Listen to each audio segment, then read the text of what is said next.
Pour Washington, malgré les annonces de Vladimir Poutine, l'utilisation de l'arme nucléaire en Ukraine n'est pas une menace immédiate. Des milliers de personnes ont manifesté à Tel Aviv après le limogeage du ministre de la Défense qui s'oppose à la réforme judiciaire de son gouvernement. L'Allemagne touchée par une grève massive dans les transports ce lundi, les salariés réclament des revalorisations face à l'inflation qui frappe le pays. Pas d'accélération de l'objectif de neutralité carbone à Berlin. Le seuil minimum de participation n'a pas été atteint lors du référendum organisé ce dimanche.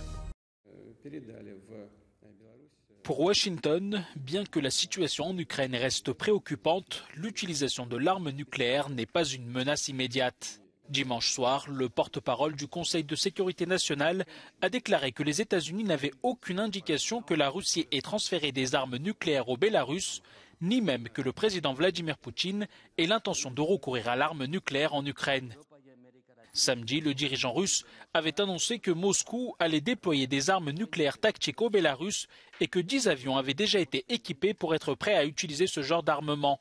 Après l'annonce, l'Occident n'a pas tardé à réagir. Le chef de la diplomatie européenne, Josep Borrell, a dénoncé une escalade irresponsable et une menace pour la sécurité européenne, prévenant que Bruxelles était prête à adopter de nouvelles sanctions contre Minsk.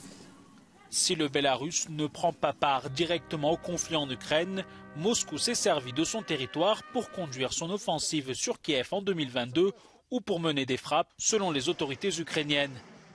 La Russie affirme que le projet de déployer des armes nucléaires tactiques au Bélarus est une réponse au soutien militaire croissant de l'Occident à l'Ukraine.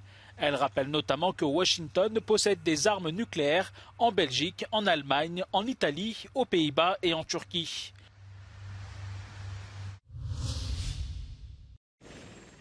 La gronde contre le gouvernement israélien s'amplifie. Des milliers de personnes ont manifesté à Tel Aviv dimanche après le limogeage par le Premier ministre Benjamin Netanyahou de son ministre de la Défense Yoav Gallant. Celui-ci avait déclaré la veille à la télévision son opposition à la très contestée réforme judiciaire en cours. Alors qu'à Tel Aviv, des manifestants ont incendié des pneus, d'autres rassemblements ont eu lieu devant la résidence du Premier ministre à Jérusalem ainsi que dans d'autres villes.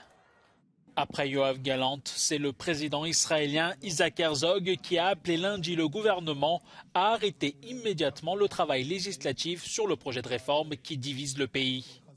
Les députés israéliens devraient se prononcer dans les prochains jours sur l'un des éléments centraux de la réforme. Le gouvernement de Netanyahou, l'un des plus à droite de l'histoire d'Israël, vise à accroître le pouvoir des élus sur celui des magistrats. Pour Benjamin Netanyahou, cette réforme est nécessaire pour rétablir un rapport de force équilibré entre les élus et la Cour suprême. Mais selon ses détracteurs, le projet de loi met en péril le caractère démocratique de l'État d'Israël.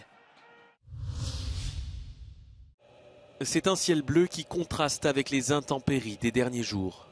La ville américaine de Rolling Fork dans le Mississippi a été quasiment rayée de la carte par une tornade vendredi soir et de nouveaux orages pourraient faire leur apparition dans les prochaines heures. Au moins 25 personnes ont été tuées et 55 ont été blessées. Le président américain a décrété l'état d'urgence, permettant de débloquer l'aide pour les sinistrés. 2000 logements ont été endommagés ou totalement détruits. Les autorités locales doivent faire face à la détresse de la population. We know that this is going to be a long-term recovery event.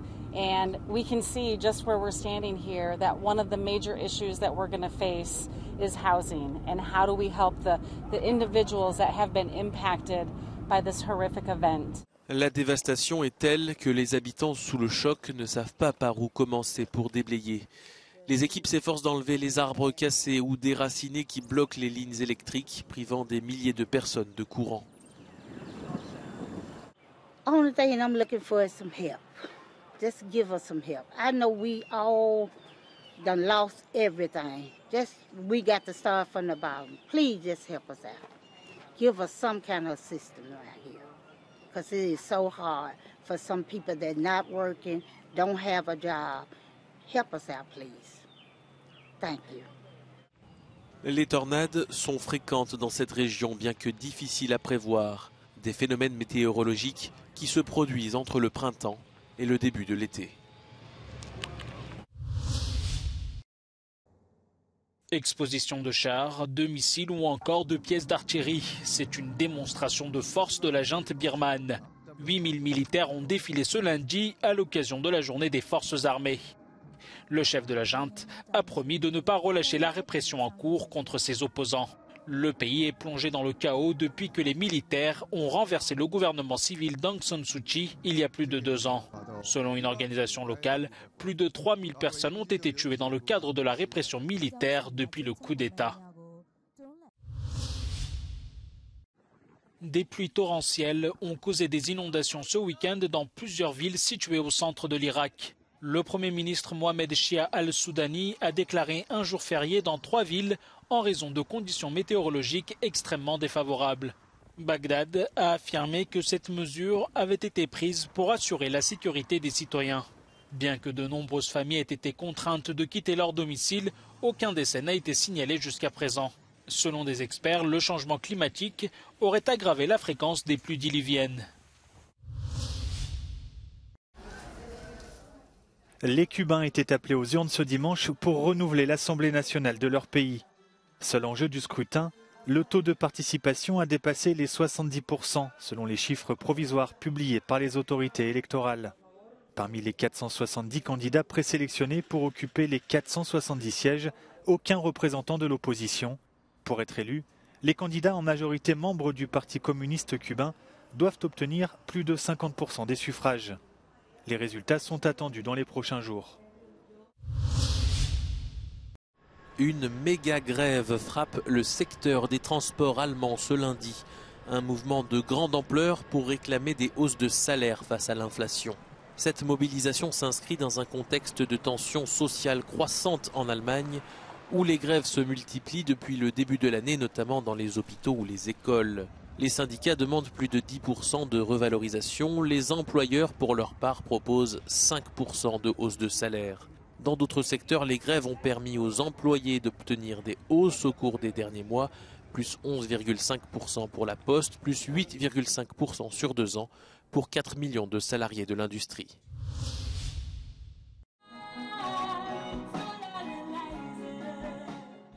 Les militants climatiques n'ont pas réussi à faire accélérer l'objectif de neutralité carbone à Berlin. Lors d'un référendum organisé ce dimanche, 51% des électeurs ont pourtant soutenu la proposition de faire de la capitale allemande une ville propre en 2030 plutôt qu'en 2045. Mais pour que le vote soit validé, le taux de participation devait atteindre au moins 25%. Il a finalement manqué près de 150 000 votants, malgré une dernière manifestation organisée la veille. Malgré cet échec, les défenseurs du climat comptent bien continuer à faire pression sur les dirigeants politiques et espèrent rallier à leur cause de plus en plus de citoyens.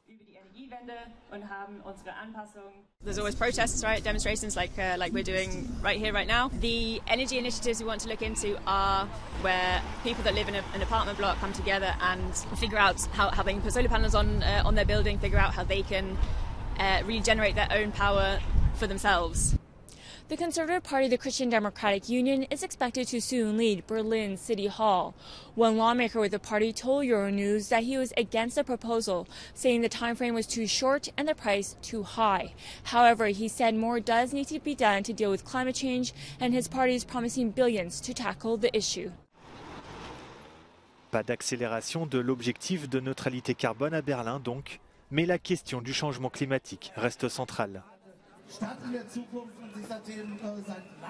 What I can do is like to support the youngsters and make the older people understand these times are over, to pollute this earth more and more. Au-delà du résultat du référendum, l'objectif des responsables de cette campagne était d'impliquer politiquement les Berlinois.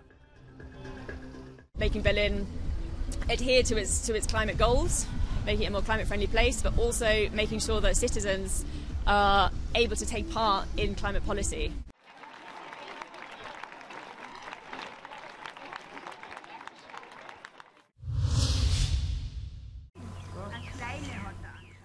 Manque de précipitations, inquiétant niveau des nappes phréatiques. Comme d'autres pays européens, l'Autriche est en proie à la sécheresse. Dans l'est du pays, le lac Ziegzee s'est complètement asséché l'été dernier. l'eau n'y a toujours pas fait son retour. À la recherche de pièces de monnaie et de bijoux, cet habitant de la région est encore sous le choc après avoir vu mourir des milliers de poissons. Man hat gewusst, dass der austrocknet. Wenn man das früher gemacht hat, hätten wir da sehr viel Fisch retten können eigentlich. Und das war verheerend. Da sind Container gestanden, da sind sie mit Bagger gefahren und haben die toten Fische rein und haben es fortgeführt. Normalerweise müsste hier in den Alpen momentan viel mehr Schnee liegen. In Westösterreich gab es in diesem Winter um ein Drittel weniger Niederschlag, dort drüben in Italien sogar um die Hälfte weniger. Und das hat schwerwiegende Konsequenzen für weite Teile Europas. Wir erwarten eine deutlich geringere Schneeschmelze, weniger Schmelzwasser, das den Flüssen zugeführt wird und dann mitunter eine drohende Niederwassersituation in den kommenden Wochen und Monaten. Ja, wenn wir jetzt in den nächsten Wochen ergiebige Niederschläge messen würden, wie mit diesem Messgerät hier, wäre das fürs Grundwasser noch keine Entspannung. Hierzu müsste es über Wochen und Monate deutlich mehr regnen, um hier die Grundwasserspeicher wieder deutlich aufzufüllen. En attendant, le gouvernement autrichien a annoncé qu'il allait investir davantage dans les infrastructures pour être en mesure d'alimenter la population en eau potable.